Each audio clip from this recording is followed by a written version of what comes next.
રાજેશભાઈ છે. આ project automatic light control પર ડિપેન્ડન્ટ છે. આજે છે ઇલેક્ટ્રિસિટીનો બચાવ થાય એના માટે એક નાનકડો પ્રયાસ કરવામાં આવેલો છે. ધારો કે આ એક રૂમ છે, એમાં 4 બલ્બ ગોઠવેલા છે.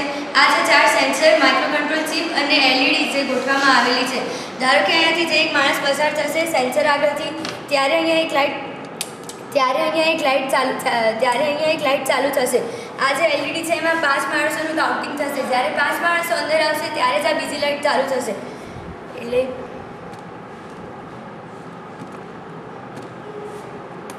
4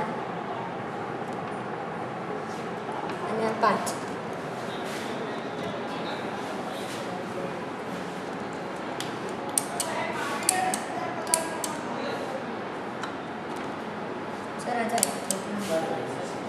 ચાલશે ને? આવી રીતે 5 માણસો જ્યારે ઘરમાં લાઇટ જતી રહે છે અને જ્યારે આપણે લાઇટ્સ ઓફ કરવાનું ભૂલી જઈએ છીએ, ત્યારે પાછા આવીએ ત્યારે ખબર પડે લાઇટ્સ ઓન જ હોય છે. પણ આ પ્રોજેક્ટમાં એવું છે કે સેન્સર જે છે તમારા બોડીને નોટિસ કરે છે અને જ્યારે સેન્સર આગળથી કોઈ બી માણસ પસાર થાય છે ત્યારે